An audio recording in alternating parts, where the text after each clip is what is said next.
Hello everyone, it's Mom Steph right here and welcome once again to my YouTube channel. If you are new to my channel, please don't forget to like, subscribe, and click the notification bell down below so you will be updated to my future tutorials.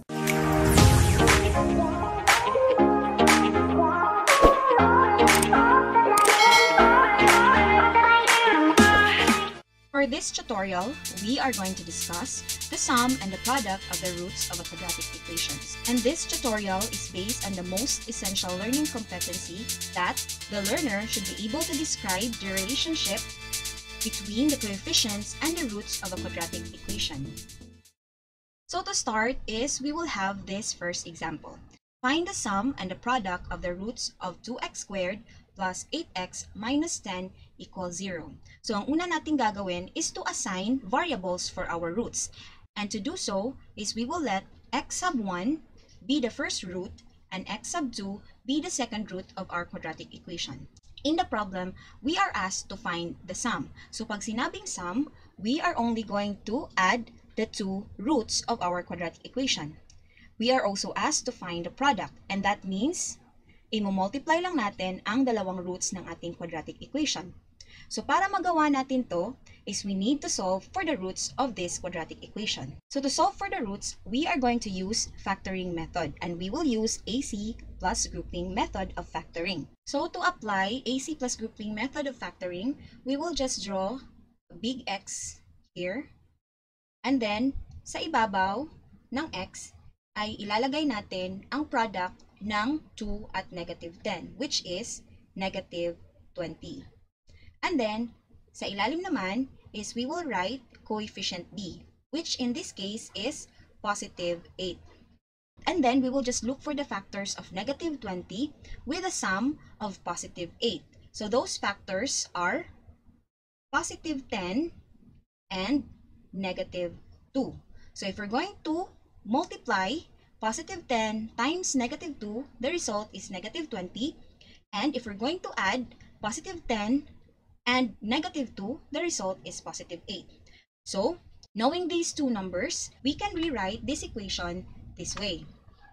So, ang ginawa lang natin dito is we rewrite positive 8x into positive 10x minus 2x. So, this expression is still equivalent to positive 8x. So, we just copied the first term and the last term. And then, the grouping begins here. So, we will group the first two terms and the last two terms and just add a plus sign in between them. And then, kukunin lang natin ang GCF ng bawat group.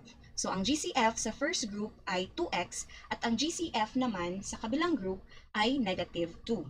So, after factoring out the GCF, we will multiply positive and the negative sign here. So, the result will be negative 2. And then, as you can see, x plus 5 is common sa dalawang terms.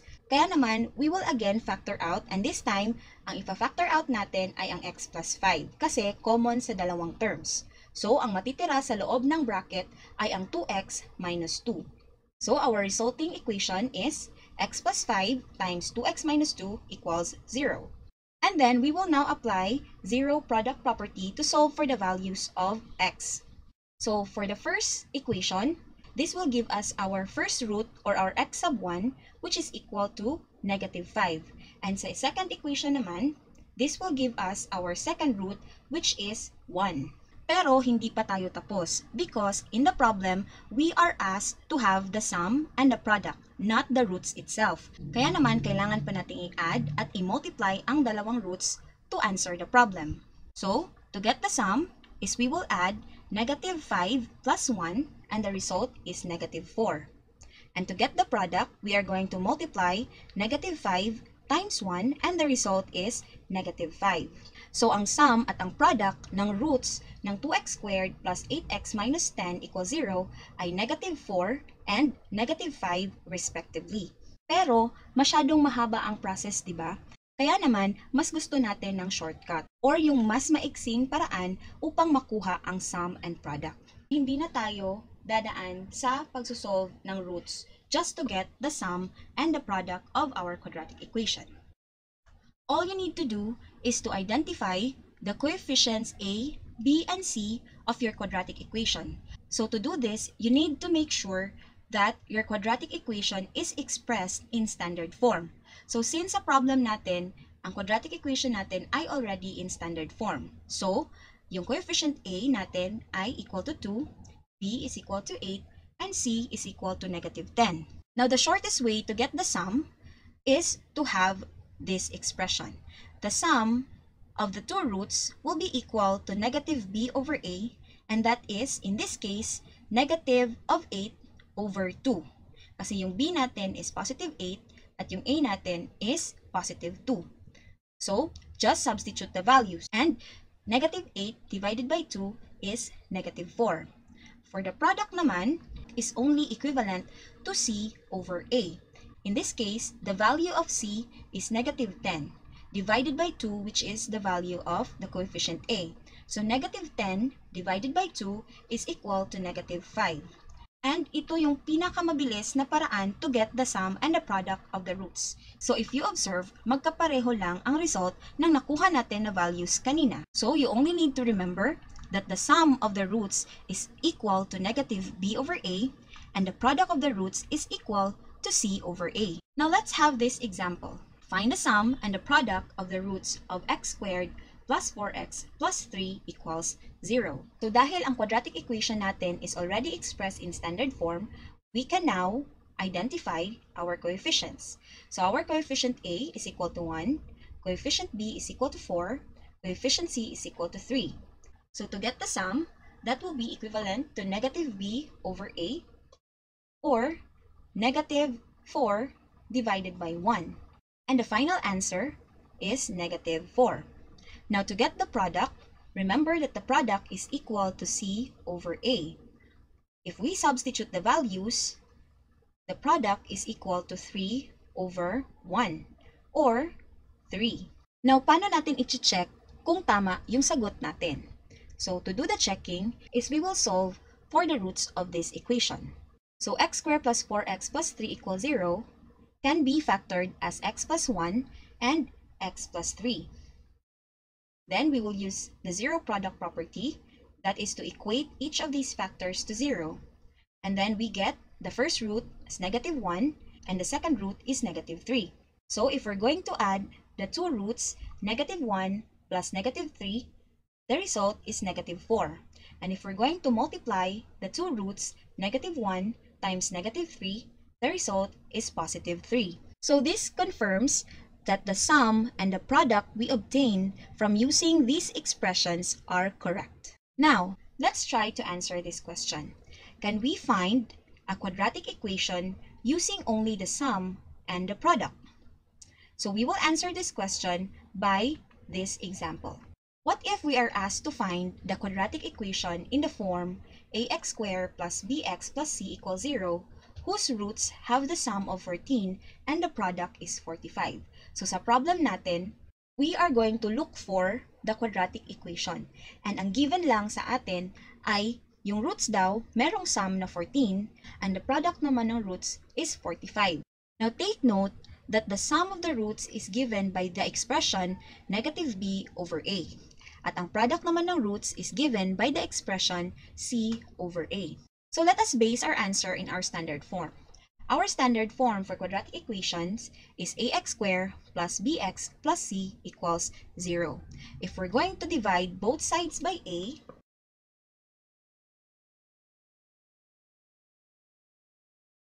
the result will be x squared plus b over ax plus c over a equals 0. And by using this result, pwede na nating magamit yung sum at yung product. So since in our problem, we are given the sum, which is equivalent to negative b over a, equals 14. And the product, which is equivalent to c over a, equals 45. So, in terms of c over a, or the product, we can substitute 45 directly to this part. Pero when it comes to negative b over a, yung sum, we need to make this expression positive para ma-substitute natin dito. Kasi positive yung b over a natin dito. So to do that, we will just multiply both sides with negative 1.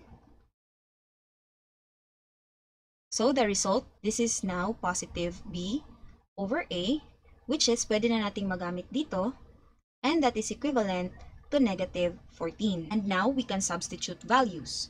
So we have x squared plus b over a, which is negative 14, this one, and then copy x plus c over a, which is 45 equals 0. And then simplify the operation here. So we have x squared minus 14x plus 45 equals 0. And this is now the quadratic equation that we are looking for, which makes sense because if we are going to check the factor of x squared minus 14x plus 45 equals 0 is x minus 5 times x minus 9 equals 0. And if we're going to apply zero product property, we get the values or the roots of this quadratic equation, which are positive 5 and positive 9. So kung i-check natin, 5 plus 9 is equal to 14, and 5 times 9 is equal to 45. Therefore, x squared minus 14x plus 45 is the quadratic equation we are looking for.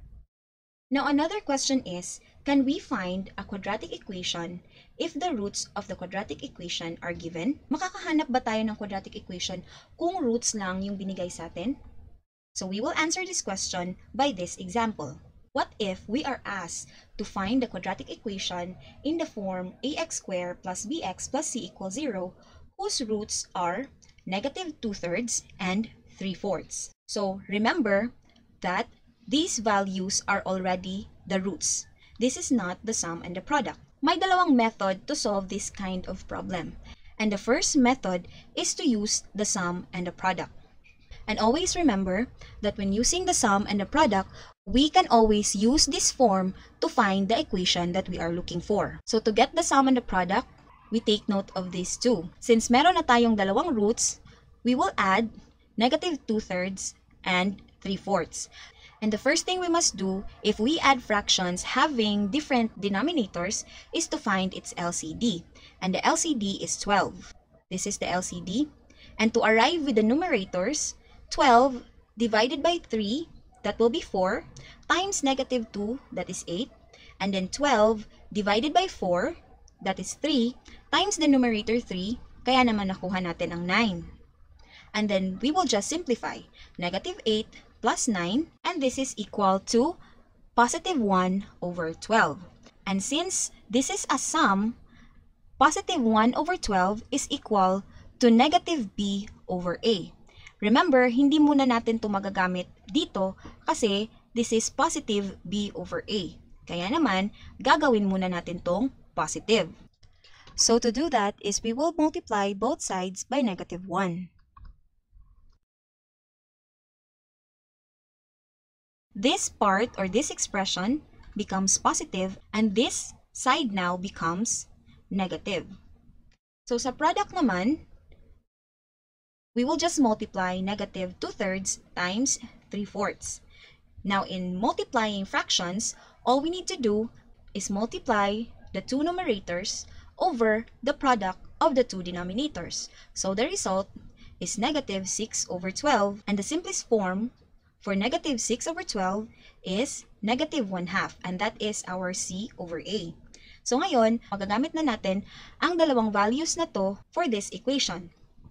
So to substitute, we have x squared plus b over a, which is negative 1 over 12, x, and then plus c over a, which is negative 1/2 equals 0. So the resulting equation is x squared minus 1 over 12x, because we multiplied positive and negative here, and then minus 1/2. We also multiplied the positive and the negative sign here. Now this is already a quadratic equation in standard form. But if we want to get rid of the denominators, we are going to multiply both sides with 12. So we will multiply this with positive 12, at sa kabilang side naman is 12. Bakit 12? Because if we're going to multiply 12 to each terms in the equation, maka-cancel out yung 12 dito, or magiging 1 ang coefficient na to. And then, bakit walang 2? Because 2 is a factor of 12. So, di ba ang 12 ay 6 times 2? Kaya pwede nang makancel out din ang 2 by just using 12. So, we are going to use distributive property. Kaya naman, by doing such, this will become 12x squared. And then, this will become 12 over 12x. Kaya naging minus x na lang. Kasi naging 1 na to dito. And then, 12 times 1, that is 12. Then divided by 2, that becomes 6. And then 12 times 0 is just 0. And this is now our quadratic equation with roots negative 2/3 and 3/4. So yan yung first method. How about the second method? So the second method is to equate the two roots to x. So we have x equals negative 2/3 or x equals 3/4. Kasi nga, these are the solutions to this quadratic equation. Now, ang susunod naman natin gawin is to make this side 0. And to do that, first is we need to get rid of the denominator. So to get rid of the denominator 3, we will multiply both sides with 3. This will be cancelled out. Kaya, we have 3x equals negative 2. And then to make this side 0, we will transfer negative 2 to the other side of our equation. So the result is we have 3x plus 2 equals 0. So for the other root, we will also do the same. We multiply both sides with 4 to get rid of the denominator. So this can be cancelled out. And the result will be 4x equals 3. And then transfer 3 to the other side to make this side 0. So we have the result of 4x minus 3 equals 0. So since both of these expressions are equal to 0, we will then use zero product property. And that means to multiply these two binomials. So that is 3x plus 2 times 4x minus 3. The result is still 0. Because these two expressions are equal to 0, and if we multiply them, the result is still 0. And to multiply two binomials, we will use FOIL method. And the result is 12x squared minus 9x plus 8x minus 6 equals 0. And then combining like terms, we have 12x squared minus x minus 6 equals 0. Now, this quadratic equation is pareho pa rin sa nakuha natin sa first method. So now, we are sure that the quadratic equation with roots negative 2/3 and 3/4 is the quadratic equation 12x squared minus x minus 6 equals 0. And that's the end of my tutorial. Please don't forget to like, subscribe, and click the notification bell down below. And also share this video para sa iba pang pwedeng matulungan nito. Thank you and God bless!